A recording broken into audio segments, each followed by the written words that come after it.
తాజాంశాన్ని చూస్తున్నాం. కంచగచ్చిబౌలి భూముల వ్యవహారంపై సుప్రీంకోర్టు కీలక వ్యాఖ్యలు చేసింది.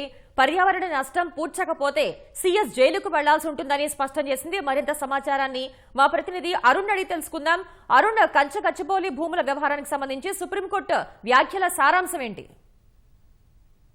లో జరిగినటువంటి పర్యావరణానికి జరిగినటువంటి నష్టాన్ని తిరిగి ఎట్టి పరిస్థితుల్లో పూడ్చాల్సిందే అని చెప్పి సుప్రీంకోర్టు మరోసారి స్పష్టం చేసింది. ఈ వ్యవహారంలో కోర్టు ఇచ్చినటువంటి ఆదేశాలను పాటించకపోవడం, అదే సందర్భంలో పర్యావరణానికి జరిగినటువంటి నష్టాన్ని పూడ్చకుండా ఎలాంటి చర్యలు చేపట్టకుండా ఉంటే రాష్ట్ర సీఎస్ సహా మరికొంతమంది అధికారులు జైలుకు వెళ్లాల్సి ఉంటుంది అని చెప్పి సుప్రీంకోర్టు స్పష్టం చేసింది.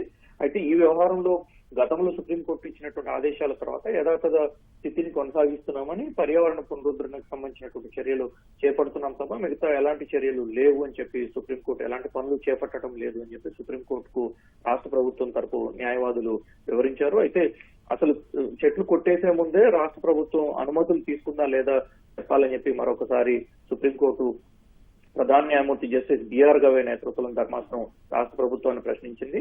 ఈసీ అనుమతులు తీసుకున్నారా లేదా, అదే సందర్భంలో లాంగ్ వీకెండ్ రావటాన్ని చూసుకొని ఎందుకు చెట్లు కొట్టేసేటువంటి చర్యలు ఎందుకు చేపట్టారు, వీటన్నిటికి సమాధానం చెప్పాల్సిందని చెప్పి సుప్రీంకోర్టు స్పష్టం చేసింది. ఇదే సందర్భంలో అనుమతులు లేకుండా అప్పటికప్పుడు వేగంగా చర్యలు తీసుకోవడానికి సంబంధించిన అంశంలో ఎందుకు అంత వేగంగా చర్యలు తీసుకోవాల్సి వచ్చింది చెప్పాలని చెప్పి కొంత ఆగ్రహం వ్యక్తం చేసింది.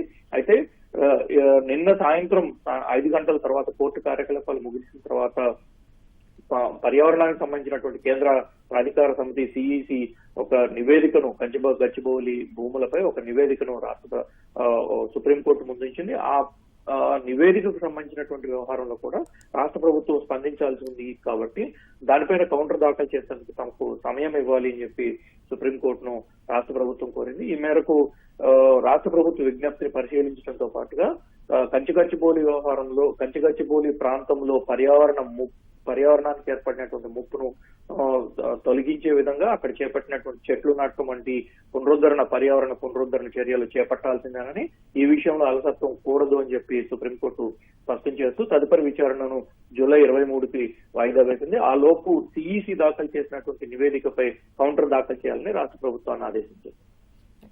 ధన్యవాదాలు అరుణ్.